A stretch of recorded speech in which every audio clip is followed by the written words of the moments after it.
Last time on Gamer's Guide. You must be tired. No. You must be tired. No. You must be tired. You must be tired. Let's go to sleep. Salutations and welcome to Season 2 of Gamer's Guide. I'm Jemarc the Gamer Guide, and for those of you who are new here, this is the show where I teach you life lessons and philosophy through some of your favorite video games. This week we are hitting you hard with a look into rebellion. What does it mean to rebel? What's the difference between being a rebel and just being a terrible human being who doesn't want to follow the rules? We are going to look at this subject very closely through Atlus's Persona 5. Persona 5 follows the journey of Akira Kurusu, a high school student who...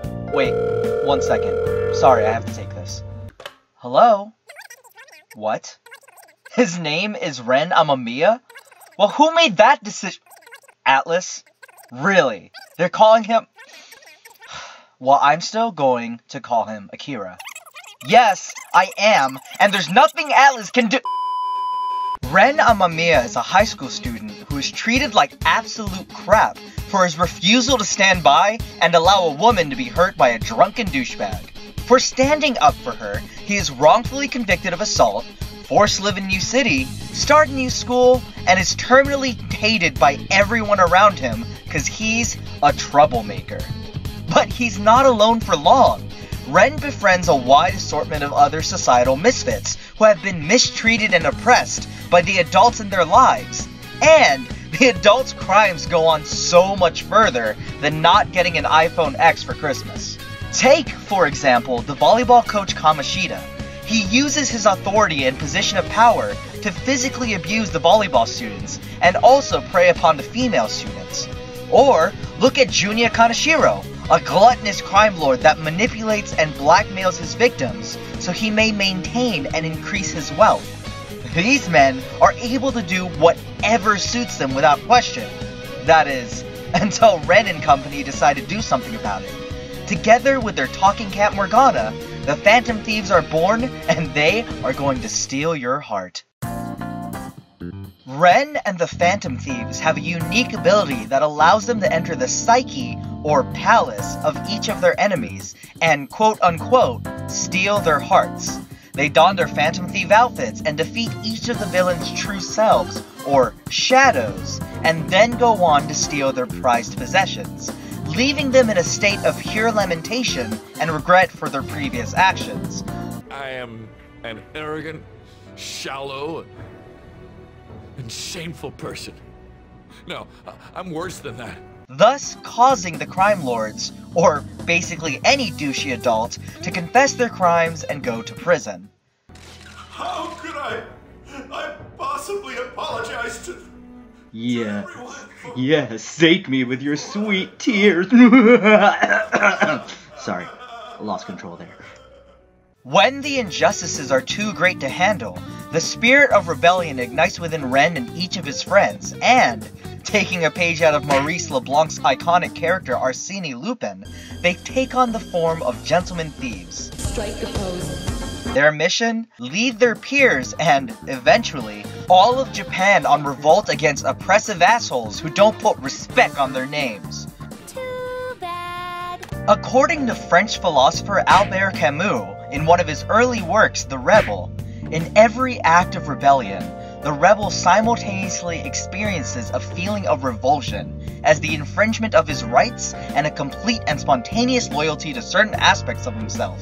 The rebel does a complete turnabout. He acted under the lash of his master's whip.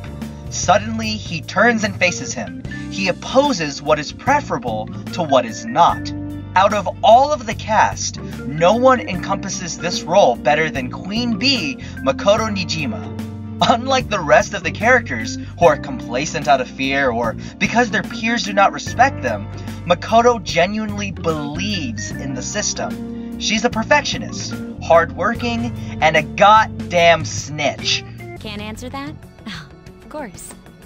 There's no way you would admit to such things. However, as time progresses in the game, you come to find that she is quite often dissatisfied with how her school handles incidents and becomes more reckless on her quest to help and care for others, thus revealing one of the most badass personas available, from quiet, studious Makoto to Motorcycle Queen, baby, yeah! Makoto is a personification. Get it? Persona. Let's not do that today. Shut up, I'm funny. Makoto is the personification of Camus's perspective of the slave in relation to rebellion. Before he rebelled, the slave accepted all the demands made upon him. Very often, he even took orders without reacting against them. Though he may have protested inwardly, he was more concerned with his own immediate interest than as yet aware of his own rights. Or, in other words, why steal when it's easier to obey? Why stir the pot when it can cause trouble? If it is in your own self-interest to obey, then the slave's disobedience becomes an act of heroism because of the self-sacrifice involved. And that's in a game where people literally fight using versions of themselves. I am thou, thou art I. The world is filled with both beauty and vice. It is time you teach people which is which. This alarming sense of complacency is personified perfectly in Persona's underground labyrinth, Mementos. Mementos is the palace belonging to the collective consciousness of everyone on the planet, unlike other places that are formed based on the psyche of one individual. Mementos function as a collective unconscious that represents the needs, wants, interests, hopes, dreams, and fears of, well, everyone. The more the Phantom Thieves grow in renown, and the more the people believe in them, the further they can travel down Mementos. However, this belief is in more than that the idea that the Phantom Thieves actually exist and are capable of stealing people's hearts. As people start to believe in the Phantom Thieves more and more, they also start to believe in the cause they stand for. The Phantom Thieves are kind of like Batman in that way. They have to be more than literal people. They need to be a symbol, something greater than themselves. Through their actions and the people they help, they further validate that they are, in fact, people who can make a difference, and that their targets are real people with real problems that are affecting society. I humbly ask that you cast your vote for me, Masayoshi Shido. To do this, they make a point to not choose targets themselves, but to instead rely on the insight from others through their, fan site. There are probably a lot of people who have high hopes for the Phantom Thieves' next move. So, I've also implemented an anonymous poll on the site. The more people vote for a target to have their heart stolen, the more likely the Phantom Thieves are to help. This is especially important as, once again referring to Camus, the individual is not in himself alone. The embodiment of the values he wishes to defend. It needs all humanity, at least, to comprise them. Therefore, the more they help, the more people are willing to look to them as symbols of rebellion, the more change can happen.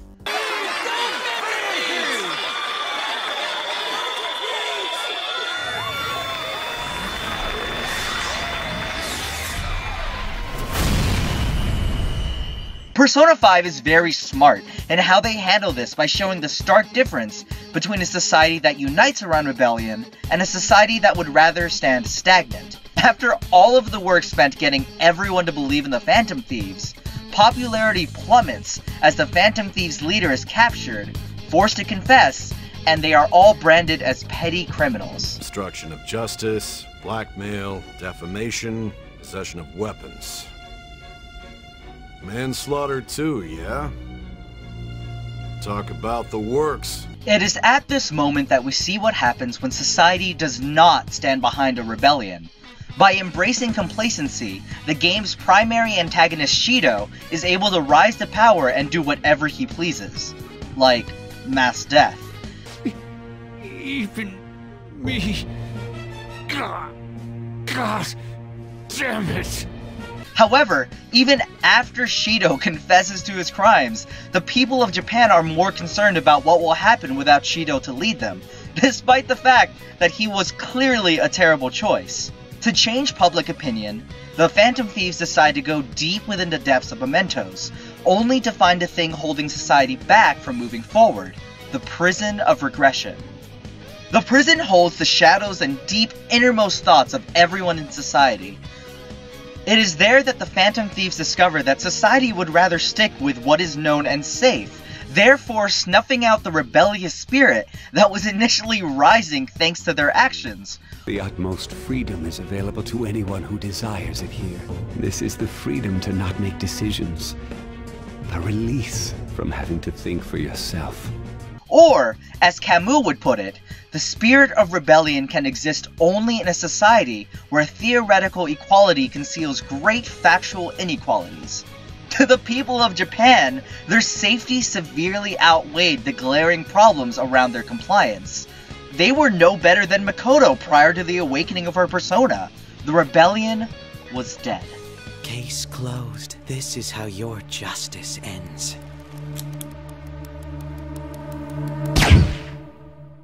Of course, the team gets together and defeats the final boss of the game, who's a god of control, and we start jumping into more religious aspects of rebellion, and that discussion is neither here nor there, but the point is that without societal backing, validation, and without a purpose greater than yourself, a rebellion has no foot to stand on. Only by remembering what Ren and his team are fighting for, and by standing up for what is right and acceptable to the masses, can a rebellion succeed. If you've decided to take the world from him, don't compromise your ideals to the very end! Atlus's Persona 5 perfectly captures what it means to unite a people in a common cause against oppression. The Phantom Thieves awaken the rebellious spirit that lies in everyone, and their awakening is what eventually lead the people to support change and take their own personal action.